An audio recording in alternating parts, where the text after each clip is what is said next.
Bagi Anda yang berencana membeli ponsel baru, siap-siap ya, karena harga ponsel mungkin saja naik akibat kelangkaan chip secara global. Ini juga sudah disampaikan oleh para produsen ponsel. Apa sih penyebabnya? Kita akan bahas singkat dalam chip langka, harga ponsel meroket. Kita langsung lihat slide yang pertama.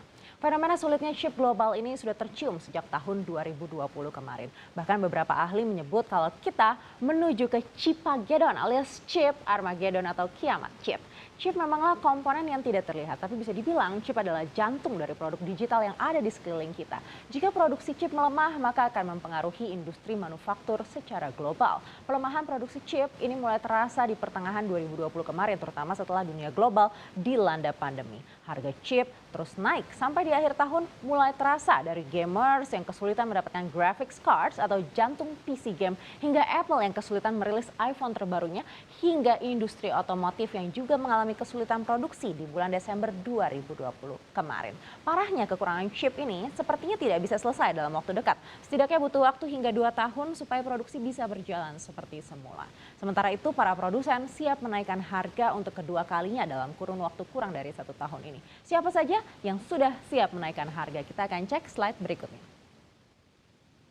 Beberapa produsen ponsel sudah memberikan sinyal akan menaikkan harga produk ponselnya akibat kekurangan chip. Pertama, ini jelas disampaikan oleh Presiden dari Xiaomi Corporation atau Wang Xiang. Dikutip dari Reuters, Wang Xiang menyebut kalau pihaknya mungkin harus meneruskan sebagian dari kenaikan biaya kepada konsumen. Jadi siap-siap nih, yang sudah mengincar ponsel Xiaomi karena harganya murah, mungkin tahun ini harganya tidak akan semurah ekspektasi Anda ya. Lalu berikutnya juga Realme. Juru bicara Realme menyatakan kalau di awal Maret kemarin, chip utama dan sejumlah komponen kecil mereka kini sudah habis. Dan untuk menunggu pengiriman komponen tersebut ini perlu waktu lebih dari 30 minggu.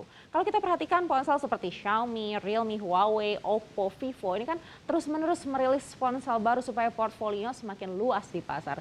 Tapi justru jadinya tidak seimbang dengan pasokan chip yang semakin tipis. Tapi tidak hanya ponsel yang relatif murah ini ya, produsen besar seperti Samsung ini juga terimbas dan terlihat dari batalnya peluncuran Samsung Galaxy Note di tahun ini dan ditunda hingga tahun depan atau tahun 2022. Terlihat juga dari produsen ponsel Oppo. Tapi ini yang sudah naik duluan harga smartband-nya ya. Yang tadinya dijual seharga Rp599.000 kini jadi Rp649.000. Apple juga terlihat sangat kewalahan dalam perilisan iPhone 12 tahun lalu. Tadinya dijadwalkan kan di bulan September begitu ya. Akhirnya ditunda hingga bulan Desember 2020. Lalu apa sih penyebab kelangkaan ini? Kita akan coba cek di slide berikutnya. Prinsip dasar kelangkaan ya terjadi karena permintaan lebih besar dari penawaran. Dalam kasus ini artinya produksi yang tidak sebanyak permintaan di pasar. Lalu apa penyebabnya? Sebenarnya kelangkaan ini diawali dari pandemi COVID-19 yang menyerang secara global di sekitar Maret 2020 lalu. Akibatnya beberapa negara melakukan lockdown dan pembatasan ketat di negara masing-masing. Termasuk negara-negara produsen chip yang harus menghentikan produksinya untuk menekan penyebaran virus COVID-19 yang pada saat itu masih sangat mengagetkan bagi kita semua. Lockdown di sisi lain membuat warga di seluruh dunia ini terpaksa bekerja dari rumah atau WFH begitu ya. Dan untuk WFH atau untuk bekerja dari rumah ini dibutuhkan banyak peralatan elektronik yang mendukung, salah satunya adalah gadget. Ini membuat permintaan gadget jadi meningkat. Di saat produksinya justru menurun karena pabriknya masih di lockdown. Akibatnya saat itu banyak produsen barang elektronik yang menimbun chip untuk mengamankan produksinya masing-masing. Tidak hanya sampai di situ, di era kepemimpinan Donald Trump ini juga memberlakukan blacklist sana sini termasuk larangan menjual teknologi Amerika Serikat ke China dan juga sebaliknya. Terutama ketika Trump ini membatasi bisnis produsen chipset asal China yaitu SMIC. Ini turut mempersulit pendistribusian dan produksi chip di dunia. Sampai akhirnya berlangsung di tahun 2021 ini. Dan meskipun kepemimpinan Trump sudah habis, tapi efek domino dari kebijakannya ini masih merugikan industri elektronik hingga saat ini dan diprediksi tidak akan pulih sepanjang tahun 2021 ini. Dan yang lebih gawat lagi, tidak hanya industri ponsel atau gadget yang terpengaruh, tapi juga industri lainnya. Siapa saja? Kita akan cek slide berikutnya. Industri ponsel tentu yang terpengaruh paling awal adalah industri komponen ponsel lainnya, mulai dari screen sampai komponen di dalamnya hingga komponen luar, juga komponen pendukung lainnya mulai dari casing ponsel, aksesoris begitu ya. Lalu yang terdampak cukup signifikan lainnya adalah sektor otomotif. Di sisi lain permintaan mobil meningkat karena pemerintah di beberapa negara termasuk di negara kita juga begitu ya, memberikan insentif untuk mendukung bangkitnya industri otomotif. Tapi justru produksinya malah terhambat karena kelangkaan chip.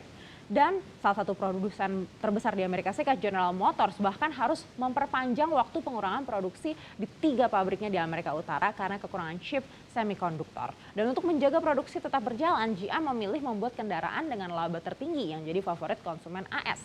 Nah, berikutnya adalah produk teknologi lainnya. Seperti di slide sebelumnya sudah saya sampaikan tadi, seperti smartband Oppo ini juga akhirnya sudah naik harga begitu ya. Ini semakin lama berpotensi meluas juga ke produk-produk serupa lainnya. Lalu juga yang sudah terasa pengaruhnya adalah ke industri game. Gamers boleh waspada juga nih karena chip ini juga merupakan jantung dari industri game. Lalu industri finansial di mana bank-bank ini tengah mengedepankan digitalisasi dan chip jelas dibutuhkan untuk mendukung proses digitalisasi. Nah, kewalahan produksi dirasakan oleh produsen chip terbesar di dunia yaitu Samsung asal Korea Selatan dan juga TSMC asal Taiwan. Bahkan kedua produsen terbesar di dunia ini juga sudah menghabiskan miliaran dolar untuk ngebut membangun komplek produksi chips demi menangani permintaan yang tinggi. Dan berikutnya perusahaan teknologi Intel ini juga sudah mengumumkan akan membangun 2 pabrik chip baru di Arizona, Amerika Serikat senilai 288 triliun rupiah karena kelangkaan ini. Tapi tentu dibutuhkan waktu juga untuk bisa membangun pabrik chip dan apakah bisa mengejar permintaan yang cukup tinggi di tahun ini? Sepertinya tidak ya, tapi kita harapkan tahun depan sudah bisa kembali normal.